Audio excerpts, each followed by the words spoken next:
Bonjour, vous êtes bien sur la chaîne du Vieux Con, où Con vous confie des conseils de vieux con pour conserver une bonne conduite et continuer à vivre complètement heureux en cette période compliquée de confinement. Aujourd'hui, je vais vous aider à faire face à la pénurie. Pour les masques, il paraît que la production repart et vous avez trouvé plein de modes d'emploi ici ou là pour en fabriquer vous-même en papier, en tissu, en carton, en sopalin, en macramé, etc.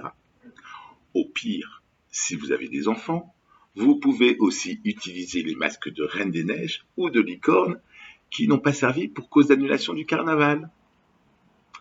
Concernant le gel hydroalcoolique, là aussi, plein de recettes sont à votre disposition. Pour ma part, je mélange 2 glaçons pour l'hydro à 2 doses de whisky pour l'alcoolique. Je ne sais pas l'efficacité que cela a pour les mains, mais pour le moral, ça aide. Reste donc le délicat sujet des gants. J'ai lu dans un article tout récent sur la folie consumériste qui a précédé le confinement, malgré les annonces rassurantes de non-risque pénurique, j'ai appris que le tiercé de tête des achats de panique se composait du gel désinfectant en 1 et du riz en 3. Et en 2, quel est le pouls d'or du moment de la panique? Non, ni les pâtes, ni le papier toilette, mais, les gants de ménage, bravo à ceux qui suivent. Bref, voici donc quelques trucs et astuces pour fabriquer vos gants de protection à enfiler lors de vos déplacements dérogatoires. Je sais, j'ai mis un peu de temps, mais c'est un produit qui ne manque pas trop en ce moment, le temps. D'abord, le sac plastique, ou en fibre de maïs, ou en je ne sais quoi.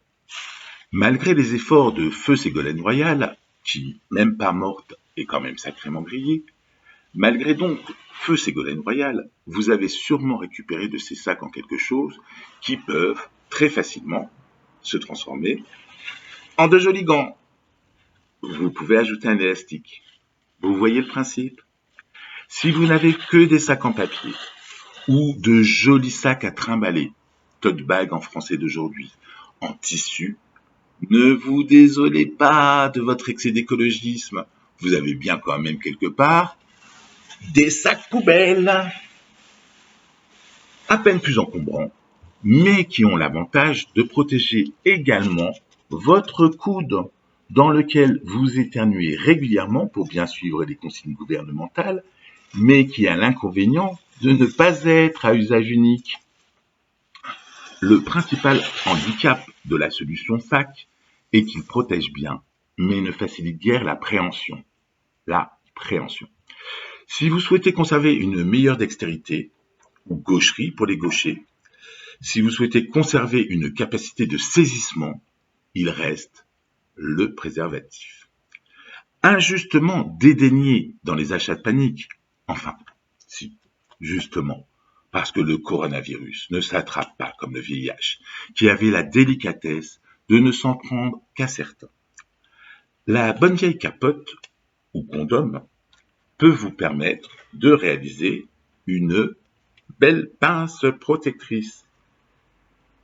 Oui, je n'en ai acheté qu'une boîte de 2, mais selon le stock dont vous disposez et dont vous n'aurez pas un réel usage pendant quelques semaines, vous pouvez faire plus de doigts, voire une paire complète. Mais avec 2 doigts, on peut déjà retrouver cette fameuse gaucherie. Et vous pouvez même utiliser ce doigtier de gauche pour votre téléphone, qui s'est bien connu à ramasser autant de germes qu'une cuvette de WC. Ah non, ça ne marche pas. C'est con, hein.